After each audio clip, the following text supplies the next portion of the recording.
Hello दोस्तों, आपका स्वागत है मेरे channel mister x love horror में। आज हम लेकर आए हैं एक नई और रोंगटे खड़ी कर देने वाली कहानी, भूतिया घर। तो चलिए शुरू करते हैं इस डर और रहस्य से भरी कहानी। लेकिन याद रखिए, रात के इस सन्नाटे में अगर किसी ने आपका नाम लिया तो पीछे मत मुड़ना। रात के लगभग 10 बज रहे थे। कुश और आर्या अपने गांव जा रहे थे। आर्या गर्भवती थी। रास्ते में उनकी गाड़ी गड़बड़ हो गई। इस वजह से उन्हें जाने में रात हो गई थी।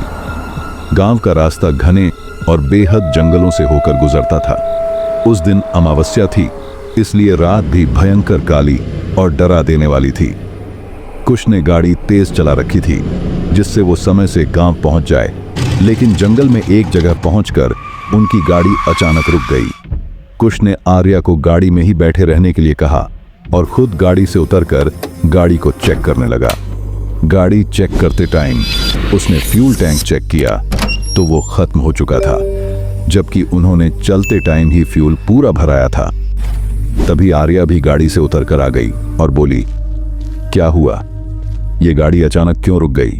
कुश, गाड़ी में फ्यूल खत्म हो गया है। आर्या, फ्यूल खत्म हो गया, लेकिन हमने तो आते टाइम ही फ्यूल भराया था। कुछ सोचते हुए, हाँ लेकिन खत्म हो गया, अब हमें किसी तरह यही रात गुजारनी होगी। आर्या थोड़ा डरते हुए इस बीहड़ जंगल में, कुछ गाड़ी में लॉक लगाते हुए, हाँ आर्या, हमारे पास दूसरा कोई रास्ता भी नहीं है। रुको, मैं देखता हूं, शायद आसपास कोई रुकने का स्थान हो। कुश अपने मोबाइल की लाइट जलाकर इधर उधर देखता है तो उसे एक घर टाइप कुछ दिखाई देता है। वो आर्या से कहता है, चलो वहां शायद कुछ है, हम वहां रुकते हैं। आर्या उस तरफ देखने के बाद कुश से कहती है, तुम्हें कुछ अजीब नहीं लग रहा? मतलब इस उजड़े जंगल में घर होना? कुश थोड़ा लापरवाह होते हुए, हमें क्या लेना देना, हमें तो रात गुजारनी है। आर्या न चाहते हुए भी उसके साथ उस तरफ चल पड़ती है। थोड़ी दूर चलने के बाद वो घर के पास पहुंच जाते हैं। बड़े आश्चर्य की बात थी कि घर का दरवाजा खुला था और वहां लाइट भी जल रही थी, जबकि आसपास कोई भी नहीं था। कुश और आर्या जैसे ही उसके अंदर प्रवेश करते हैं, घर का दरवाजा बंद हो जाता है और सारी लाइट बुझ जाती है। कुश और आर्या दोनों ही डरकर एक दूसरे का हाथ पकड़ लेते हैं। तभी घर के किसी कोने से दरवाजा खुलने की आवाज आती है और एक लड़की, जिसका शरीर पूरी तरह जल चुका था और उसके पूर्व शरीर पर मांस के लोथड़े लटक रहे थे, वो हंसते हुए बाहर आती है और कहती है, आओ आओ, मुझे तुम्हारा ही इंतजार था। आखिर तुम आ ही गए ना। तुमने जो मेरे साथ किया था वही अब तुम इसके साथ करोगे ना। उसको देखकर कुश की हालत खराब हो चुकी थी। उसे याद आ गया था कि ये कोई और नहीं, उसकी पहली पत्नी निशा थी, जिसकी बेटी पैदा होने पर कुश और उसके परिवार ने जिंदा जला दिया था।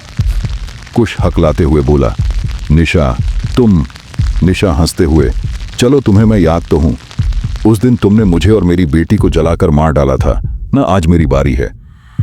आर्या कोने में खड़े अभी भी उन दोनों को देख रही थी, लेकिन निशा ने एक बार भी उसकी तरफ ध्यान नहीं दिया। कुश अपनी जान की भीख मांगते हुए, मुझे माफ कर दो निशा, अब कोई फायदा नहीं है। पता नहीं तुम्हारे जैसे लोग कब समझेंगे कि बेटियां बोझ नहीं होती हैं। कुश अपनी जान बचाने के लिए इधर उधर भागने लगा और निशा वहीं खड़े जोर जोर से हंस रही थी। कुछ देर बाद जब कुश हिम्मत हार गया तो वहीं बैठ गया। निशा को एक पल नहीं लगा उसके सर को धड़ से अलग करने में। निशा ने कुश को मार डाला था। आर्या जैसे किसी पुतले की तरह वहीं खड़ी थी। तभी निशा उसकी तरफ बढ़ने लगी। आर्या झटके से पीछे हटने लगी और बोली, मैंने तुम्हारा क्या बिगाड़ा है? मुझे मत मारो। निशा उसके करीब आ गई और बोली, घबराओ मत, मैं तुम्हें कुछ नहीं करूंगी। तुम्हारी होने वाली संतान बेटी है।